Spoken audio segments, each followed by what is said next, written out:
कालचा उद्धव ठाकरेजींच्या पक्षाचा मेळावा हा निर्धार मेळावा नव्हता, हा पराभवाच्या मनोवृत्तीचा मेळावा होता।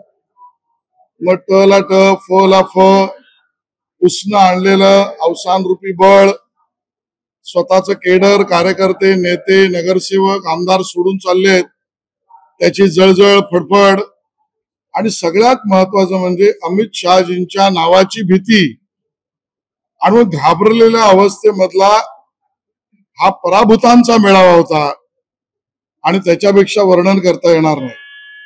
भारतीय जनता पार्टी आपला स्तर पातळी सोडून कधी बोलत नाही।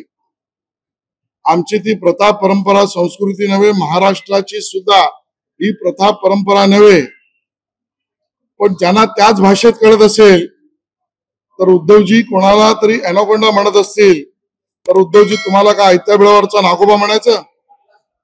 आमच्या जीवावर मुंबई महापालिकेत सत्ता घेतली, आयत्या बिळावर नागोबा उद्धवजी।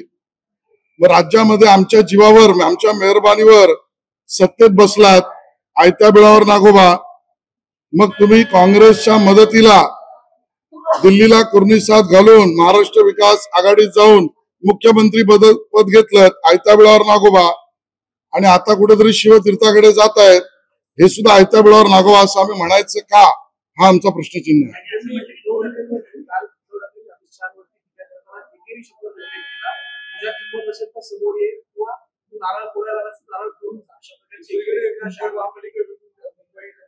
ज्या भाषा आणि जो स्तर उद्धवजींच्या भाषणात दिसतो त्याला महाराष्ट्राला शर्मेने मान खाली घालावी लागावी अशा पद्धतीची भाषा आहे। टीका जरूर करा, आलोचना जरूर करा, भाषण जरूर करा, नाही घाबरत आम्ही। तुमची भाषा ही तुम्ही महाराष्ट्राला अपमानास्पद वाटावी अशी आहे। एकेरी उल्लेख करणारे हे आता एकटेच राहिले आणि म्हणून दारोदार पळताना उद्धवजी तुम्ही आणि तुमचा पक्ष दिसतोय, एवढंच मी त्या ठिकाणी म्हणेन।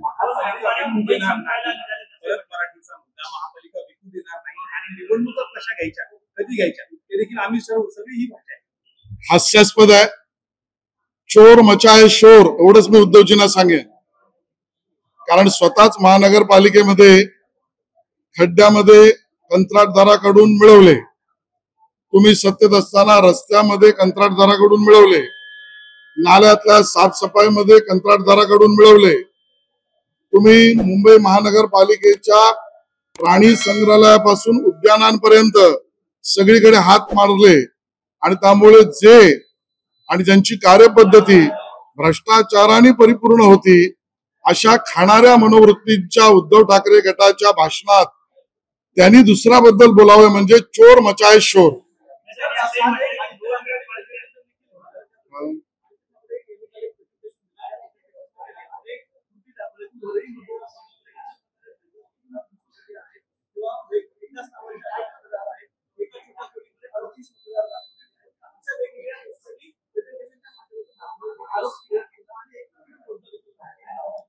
उद्धव ठाकरेजींच्या पक्षाच्या निर्धार मेळाव्यात आदित्य ठाकरे यांनी केलेलं प्रेझेंटेशन खुलं आव्हान आहे माझं। तुमच्या आकडेवारी समोर घेऊन या आणि सत्य परिस्थिती आम्ही सांगू। जनतेने आदित्यजी तुम्हाला नाकारलं। लोकसभा निवडणुकीमध्ये किंबहुना नागरिकांची तक्रार होती की आमची नावच नाही आली, आमची नावं गहाळ झाली। तुम्ही मीडियाने दाखवलंय, मतदान केंद्रापर्यंत गेला पण मतदाराचं नाव नाही। मग तुम्ही ज्या वेळेला मुख्यमंत्री होता त्यावेळेला नावं गाळण्याचा तुम्ही कार्यक्रम केला होता का?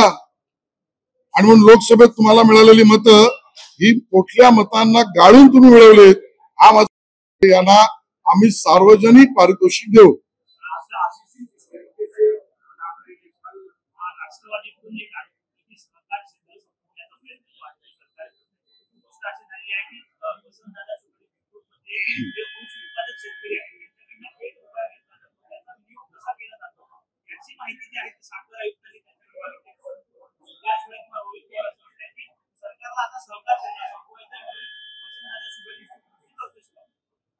राज्य सरकार वर्षानुवर्ष तुमच्या भ्रष्टाचारापासून युक्त झालेल्या सहकाराला मुक्त करू पाहतं।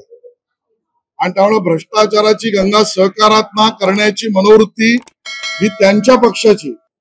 महायुती आता सहकारातली विशुद्धता त्यामुळे निर्माण करण्याचा प्रयत्न करते, अविशुद्धता काढण्याचा प्रयत्न करते. त्यामुळे यांची फडफड चाललेली आहे.